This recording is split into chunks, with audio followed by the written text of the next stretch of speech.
আজকের দিনে এআই পারে না এমন কোনো কাজই নেই। এআই সকল ধরনের পিকচার তৈরি করতে পারে, সেটা গিবলি হোক বা ডিজনি পিকচার হোক। মাত্র 4 সেকেন্ডের ভিতর এআই জেমসের কণ্ঠে গান বানাতেও পারে, এআই ছবির ডায়লগ লিখতে পারে। এসব কারণে প্রশ্ন ওঠে, আজকের দিনে এআই কি মানুষের কাজ কেড়ে নিচ্ছে বা মানুষের জব ঘাটতি তৈরি করছে, কর্মসংস্থানের সংকট তৈরি করছে? চলুন আজকের এই ভিডিওতে জেনে আসি, এর জন্য মানুষ কি বেশি উপকৃত হবে নাকি বেশি ক্ষতিগ্রস্ত হবে। এখন প্রশ্ন ওঠে, মানুষের নিজেকে প্রমাণ করার মতো জায়গা আছে কি? এখন হাজার হাজার মানুষ কি বেকার হয়ে যাবে? কারণ এআই যে কাজ মাত্র 4 সেকেন্ডে করে, মানুষের সে কাজ করতে অনেক দিন লেগে যেতে পারে। সে কারণে বিশ্বের কোম্পানিগুলো স্বাভাবিকভাবে এআই কি পছন্দ করবে এবং মানুষকে তার জায়গা থেকে সরিয়ে দেবে। এখানে একজনের কথা খুবই মনে পড়ে, সে হচ্ছে ইন্ডিয়ান ফিলোসফার জিদ্দ কৃষ্ণমূর্তি। যদি আপনি তাকে না চেনেন তাহলে চিনে নিন এবং তার বলা কিছু কথা জেনে নিন। তার চিন্তা ভাবনা ছিল খুবই আলাদা প্রকৃতির। যখন আপনি শুনবেন তার বলা মাইন্ড কন্ডিশন নিয়ে কিছু কথা। Our brains are conditioned.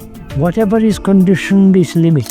সে বলেছে কিভাবে আমাদের মন কাজ করে, কিভাবে আমাদের মন ছোটবেলা থেকেই পরিবেশ নির্ভর। আমরা যে সিদ্ধান্ত নেই তা আমাদের নয়, আমরা যে পরিবেশে বড় হই সেই পরিবেশের প্রভাব আমাদের ব্রেইনেও পড়ে, আমাদের উপর অনেক প্রভাব পড়ে। যেমন আমাদের শিক্ষা ক্ষেত্রে, আমাদের অর্থনৈতিক অবস্থা, সবকিছুর উপরই পরিবেশের একটা দারুণ প্রভাব রয়েছে। এই কারণে কৃষ্ণমূর্তি এই চক্র থেকে বের হওয়ার কিছু উপায় আমাদেরকে বলে থাকেন, যার মধ্যে সর্বোত্তম উপায় হচ্ছে নন জাজমেন্ট অবজারভেশন, বা নিরপেক্ষভাবে কোনো কিছুকে দেখা। আমরা সবাই নিজের লাভের জায়গা থেকে কিছু বিষয় বিবেচনা করে থাকি, কিন্তু আমরা যদি নিরপেক্ষভাবে কোনো কিছু দেখি তাহলে আমরা হয়তোবা পরিবেশ কেন্দ্রিক চিন্তা ভাবনা থেকে বের হতে পারি। এখন এখানে প্রশ্ন ওঠে, আসলে কি মানুষ নিখুঁত চিন্তা ভাবনা করতে পারে, একদমই নতুন ভাবে কি ভাবতে পারে? এক্ষেত্রে আমাদেরকে ফেমাস রাইটার মার্ক টুয়েন সহজ ভাষায় উত্তর দেয়, মানুষ কোনো কিছুই নতুন ভাবে চিন্তা করতে পারে না। তার মতে যারা নতুন কিছু নিয়ে ভাবে বা নতুন কিছু নিয়ে চিন্তা করে, এই সব কিছু আসে পুরাতন অনেক আইডিয়া বা চিন্তা ভাবনার মিশ্রণ থেকে। এখন অনেকে এআই কে অবমূল্যায়ন করে বলবে এআই নিখুঁত চিন্তা ভাবনা করতে পারে না। যদি আমরা জিদ্দ কৃষ্ণমূর্তি এবং মার্ক টুয়েনের কথা ধরে নেই, তাহলে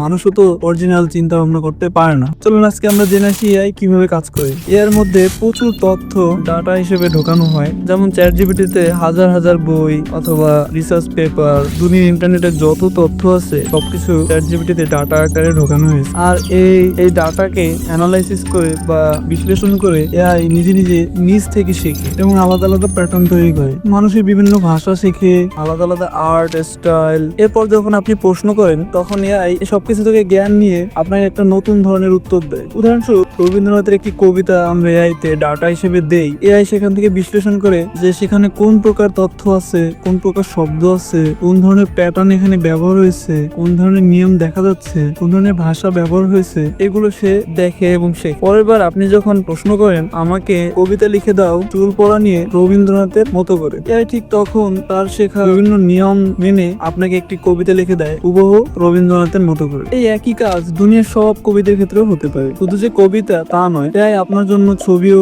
একইভাবে তৈরি করে দিতে পারে, গান তৈরি করে দিতে পারে। যেমন আমরা জানি চ্যাট জিপিটি এবং গোরকের মাধ্যমে গিবলি স্টাইলের অনেক ছবি এখন সোশ্যাল মিডিয়ায় ভেসে বেড়াচ্ছে। এআই এগুলো কিভাবে করে থাকে স্বাভাবিকভাবেই সকলে এটা জানতে চায়। স্টুডিওতে গিবলি ফিল্ম এর মধ্যে ডাটা আকারে দেওয়া হয়ে থাকে। এআই এদের স্টাইল বোঝে এবং তারপরে আপনার ছবির উপর একই স্টাইল বুঝে প্রয়োগ করে দেয়। একই জিনিস গানের ক্ষেত্রেও হয়, অন্যান্য বিভিন্ন যা আছে সবকিছুর ক্ষেত্রে একই নিয়ম প্রযোজ্য। আমরা দেখেছি এর মাধ্যমে মোহাম্মদ রাফির স্টাইলে ডাঙ্কি ফিল্মে একটি গান তৈরি হয়েছে।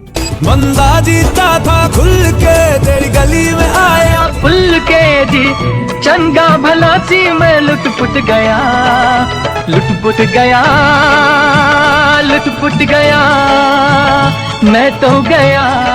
এখন কিছু মানুষ এটা বলবে যে ভাই এটা তো কোনো প্রতিভা নয়, এটা তো শুধুমাত্র নকল করা, এটাকে কি প্রতিভা বলা যায়? একটু ফিরে আসি পিছনের কথায়। আমরা একটু আগে আলোচনা করেছিলাম জিদ্দ কৃষ্ণমূর্তি এবং মার্ক টুয়েনের বিষয় নিয়ে। তারা যেভাবে বলছে মানুষ তো নতুন কিছু নিয়ে চিন্তা করতে পারে না, মানুষ তো পুরাতন থেকে শিখে তারপর নতুন কিছু তৈরি করে। এআই কি একই কাজ করছে না? তাহলে আমরা এআই কে কেন অবমূল্যায়ন করি? যেমন দেখেন, আমরা যখন কলেজ বা ভার্সিটিতে পড়াশোনা করি, আমরা যখন ইংলিশ বা বাংলার উপর অনার্স করি, তখন আমরা বিভিন্ন ধরনের বই পুস্তক পড়ে থাকি। তার মধ্যে কাজী নজরুল, রবীন্দ্রনাথ ঠাকুর, রবার্ট উইলিয়াম শেক্সপিয়ারের মতো বিখ্যাত লেখকদের বই পড়ে থাকি। এবং তাদের বই পড়ে আমরা কি শিখি? তারা কোন ধরনের নিয়ম, কোন ধরনের প্যাটার্ন ব্যবহার করেছেন, বিভিন্ন জিনিস শিখে তারপর আমরা নতুন কিছু তৈরি করে থাকি। এআইও ঠিক একইভাবে শেখে।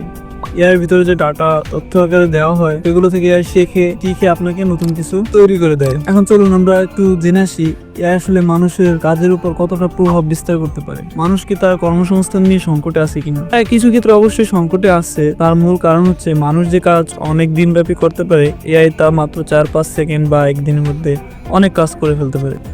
আমরা জানি কোম্পানিগুলো সাধারণভাবে তাদের লাভের দিকে বেশি ফোকাস করবে। তারা কখনোই চাইবে না তাদের লাভ কম হোক। আর তখন তারা দেখবে যে আমরা 10 জন মানুষকে ছাঁটাই করে 10 জনের কাজ যদি আমরা এআই দিয়ে করতে পারি তাহলে তাদের লাভ বেশি হবে। এ কারণে মানুষকে তাদের জব হারাতে হতে পারে বিভিন্ন ক্ষেত্রে। কিন্তু শুধু যে অসুবিধাই আছে তাই নয়, আরো অনেক সুবিধাও এক্ষেত্রে আছে। এআই একমাত্র প্রযুক্তি নয় যা মানুষের কর্মসংকটের ঝুঁকি তৈরি করেছে। এআই একমাত্র প্রযুক্তি নয় যা মানুষকে হুমকির মধ্যে ফেলে দিয়েছিল। এর আগেও অনেক প্রযুক্তি এসেছে, যেমন কম্পিউটার, ঘড়ি, রোবট, ক্যামেরা ইত্যাদি অনেক ধরনের প্রযুক্তি এসেছিল। তখন মানুষ ভেবেছিল যে তারা বোধহয় তাদের কাজ হারাতে চলেছে, কিন্তু তেমনটা হয়নি।